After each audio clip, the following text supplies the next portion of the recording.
વિનંતી કરું છું પ્રાસંગિક પ્રવચન માટે।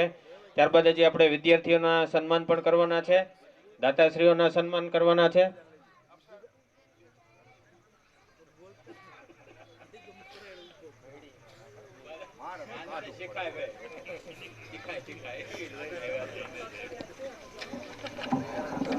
મારે પણ બધું હોય જ ભાઈ, બધી ત્યારે જય માતાજી।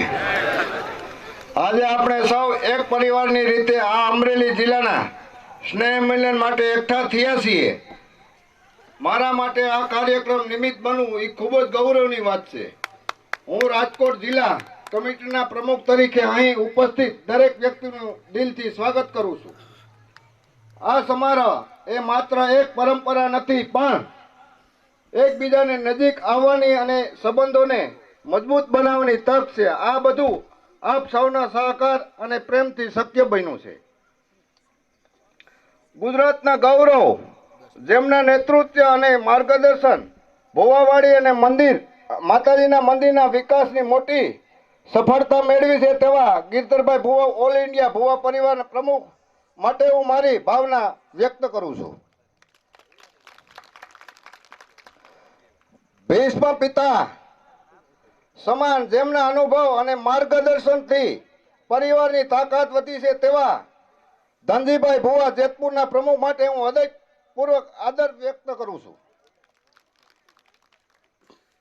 દાનેશ્વરી કર્ણ સમાન ભામાશા, જેમણે દાનશીલતા અને નિસ્વાર્થ ભાવથી સમગ્ર ભુવા પરિવાર માટે પ્રેરણાનું કામ કર્યું છે, તેવા મગનભાઈ ભુવા અમદાવાદના પ્રમુખ માટે હું વિશેષ આભારી છું।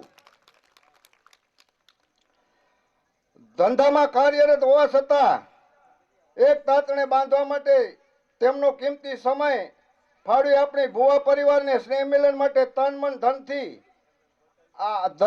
સમય આપે છે, તેવા અમરેલી જિલ્લાના પ્રમુખ શ્રી દિનેશભાઈ ડી ભુવા શીતલ આઈસ્ક્રીમ તેમજ આપણા ભુવા પરિવારના ઘરેણા સમાન તેમજ ધારી તાલુકાના કાઠિયાવાડના સાવજ સમાન લોકલાડીના તેમજ ભુવા પરિવારના માજી ધારાસભ્ય મનસુખભાઈ ભુવા આપણા આ સુપ્રસંગમાં તેમની કિંમતી સમય આપી આપણી વચ્ચે ઉપસ્થિત છે। આપણી વચ્ચે ઉપસ્થિત વડલાના શીતળ સાયાની જેમ પથરાયેલા આપણા પરિવારમાં તન મન ધનથી ઉપયોગી થાય તેવા દકુ બાપા નો આ સ્નેહ મિલનમાં આવવા બદલ હૃદયપૂર્વક આભાર વ્યક્ત કરું છું।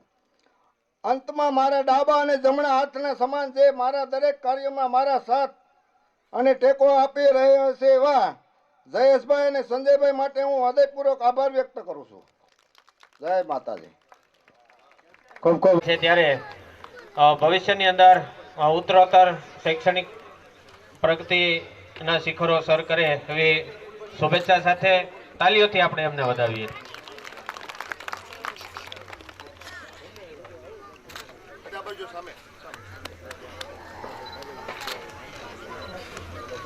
ખૂબ ખૂબ અભિનંદન પાઠવીએ। ત્યારબાદ ધોરણ 10ના વિદ્યાર્થીઓ તૈયાર રહેશો। ભુવા સ્વર સંજય, હવે ધોરણ 11ના વિદ્યાર્થીઓ ભુવા ઉજ્જૈન જયંતિભાઈ, જીતાક્ષી ઝવેરભાઈ, જેનીશ અશોકભાઈ,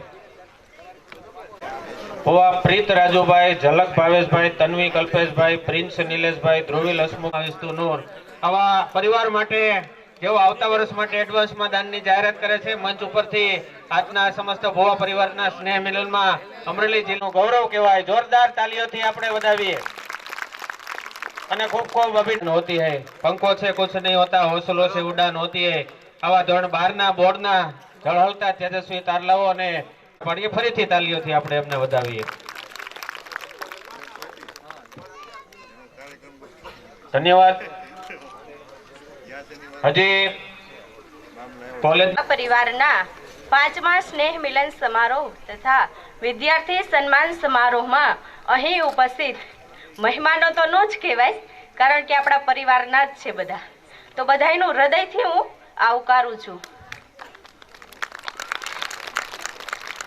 પારિવારિક પ્રસંગનું જ્યારે આયોજન કરવામાં આવ્યું હોય ત્યારે કહેવાનું મન થાય કે સમયને જતા ક્યાં વાર લાગે છે, સમયને જતા ક્યાં વાર લાગે છે, સવારને સાંજ થતા ક્યાં વાર લાગે છે, કાલને આજ થતા ક્યાં વાર લાગે છે, સમયને જતા ક્યાં વાર લાગે છે. મળી છે આ નાની એવી જિંદગી, મોજથી જીવી લેજો, બાકી આ શરીરને રાખ થતા ક્યાં વાર લાગે છે. આજે આપણે જોઈએ છે કે સમાજમાં અનેક પ્રકારના પ્રશ્નો ઉદ્ભવે છે, પણ એની ઓછપ આપણા પરિવારને ન લાગે એનું ધ્યાન આપણે રાખવાનું છે. આજે પરિવારો તૂટી રહ્યા છે, દિવસે દિવસે નાના બની રહ્યા છે, પરિવારમાં સુખ નથી, શાંતિ નથી. પણ આજે આપણે શું કરીએ છીએ? સાચું સુખ કોને ગણીએ છીએ? કે સારો એવો બંગલો હોય, સારી એવી ગાડી હોય, મિલકત હોય, આને આપણે સુખ ગણીએ છીએ. પણ સાચા અર્થમાં આ આપણું સુખ નથી. તો સુખ કોને કહેવાય? કે આપણું વર્તન, આપણી વાણી, આપણું વ્યવહાર, આપણી પ્રમાણિકતા, આપણી નીતિમત્તા, અને સાંજ પડે ને પથારીમાં ઢળી પડવાનું મને થાય, એને સુખ કહેવાય. બાકી આખી રાત આળગોઠિયા મારીને ઊંઘ ન આવે ને, એને સુખ ન કહેવાય. એક સરસ મજાનું ઉદાહરણ છે કે એક વયોવૃદ્ધ માજી હોય છે, એ પોતાની ઝૂંપડીમાં ખોવાઈ ગયેલી સોય હોય છે, તેને થોડી પોતાની ઝૂંપડીથી આગળ એક સ્ટ્રીટ લાઇટનું અંજવાળું હોય છે, ત્યાં ગોતતા હોય છે. અને અચાનક ત્યાંથી 3-4 યુવાનો પસાર થાય છે અને માજીને કહે છે કે માજી શું ગોતો છો? એટલે માજી કહે છે સ્વાભાવિકતાથી કે મારી ઝૂંપડી છે ને એમાં દેખાય ને, એમાં અંધારામાં સોય ખોવાઈ ગઈ છે, પણ અહીંયા અંજવાળું છે ને એટલે હું ગોતવા આવી છું. એટલે યુવાનો કહે છે કે હસીને કે માજી, તમને ખબર નથી, તમે આટલા વયોવૃદ્ધ છો અને તમને ખ્યાલ નથી કે આપણી વસ્તુ જ્યાં ખોવાણી હોય ને ત્યાં જ મળે, આપણે એને બહાર ગોતવા નીકળીએ ને તો ન મળે. ત્યારે માજી હસીને જવાબ આપે છે કે હે યુવાનો, એ જ તો હું કહેવા માંગુ છું કે આજે આપણી સુખ, શાંતિ, સલામતી, પ્રમાણિકતા આ બધું આપણા પરિવારમાં આપણે ખોઈ બેઠા છીએ, અને આજે દુનિયામાં ફાફા મારવા જાય છે તો એ ક્યાંય મળતું નથી. આપણે જાણીએ છીએ, આપણે નાના હોય અને આપણે જમીએ નહીં ને ત્યારે આપણી મમ્મી આપણે ધબો મારીને ખવડાવે. શા માટે?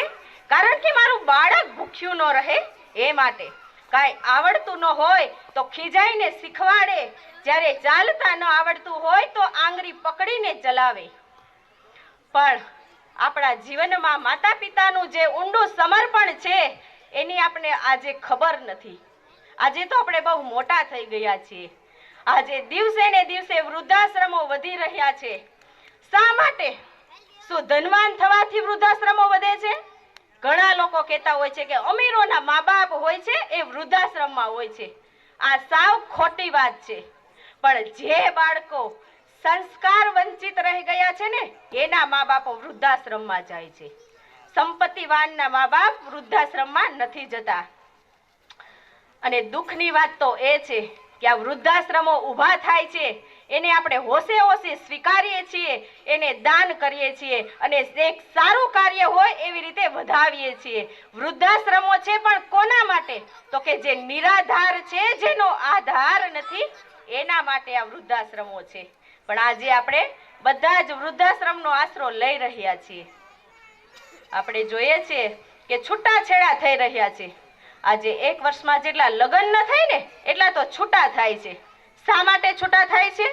અને જેટલો ખર્ચો આપણે 25 લાખના લગ્ન કર્યા હોય ને તો છૂટા કરવા માટે 50 લાખ દેવા પડે છે.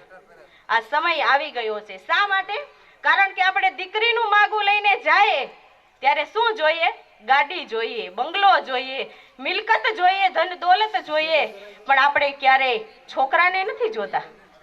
અને પછી આપણે કોઈક પૂછે કે તમારી દીકરીને તો બહુ સારું છે, ગામમાં બધાય બહુ વખાણ કરે છે, ત્યારે કે હા અમારી દીકરીને ત્યાં બહુ સારું છે, પણ એક ભૂલ છે, કારણ કે મારો છોકરો જરાક નબળો છે ને, પણ ચાલે, બધુંય તો સારું ન મળે ને સમાજમાં. એટલે આપણે દીકરાને છોડી દઈએ છીએ. આપણે જે વસ્તુ જોવી જોઈએ એ આપણે નથી જોતા.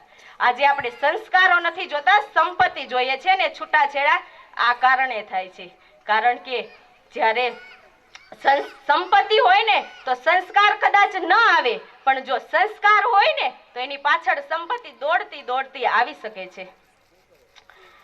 એટલું યાદ રાખજો કે સંપત્તિ હોય તો સંસ્કાર ન આવે, પણ સંસ્કાર હોય તો સંપત્તિ આવે. આજના મોર્ડન યુવાનો, ખબર છે ને, આપણે આધુનિકતા તરફ વળી ગયા છે. આપણે આખી દુનિયાને આપણી મુઠ્ઠીમાં મોબાઈલમાં સમાવી લીધી છે. પણ જ્યારે આપણી ઘરે કોઈક આવવાનું હોય ને ત્યારે આપણે મમ્મીઓને કહી દઈએ, મમ્મી તું આજે વ્યવસ્થિત રહેજે, આજે મારા મિત્રો આવવાના છે, મારી ફ્રેન્ડ્સ આવવાની છે, એટલે તું જરાક વ્યવસ્થિત થઈને રહેજે. પણ એ યુવાનોને એટલું કહીશ કે તમારી મમ્મી પણ 20 વર્ષની હતી, એ પણ મોર્ડન હતી, એના પણ શોખ હતા, એમના પણ સ્વપ્ન હતા, પણ એને તમારા માટે જ્યારે છોડ્યા ને ત્યારે તમે આજે એ પોઝિશન ઉપર પહોંચ્યા છો. અને આજે તમારી મમ્મી સાદી દેખાય છે ને, એ સાદી પણ નહોતી. આજની દીકરીઓની મમ્મીઓને એટલું જ કહીશ કે નાનપણથી જ ઘડવાનું ચાલુ કરે છે, અને મમ્મીઓને એટલું જ કહીશ કે દીકરીને એવા સંસ્કાર આપજો કે કુળને દીપાવે, આગળ વધે અને આ વધી રહેલા વૃદ્ધાશ્રમો ને ઓછા કરે. દીકરી બનીને બોલવું તો બહુ સહેલું લાગતું હતું મને, પણ એક પુત્રવધુ બનીને અહીંયા આવું જરીક મનને સંકોચ થતો હતો, પણ મારી વાણીને બધાએ સાંભળી એ માટે ધન્યવાદ. આપણે વધાવીએ.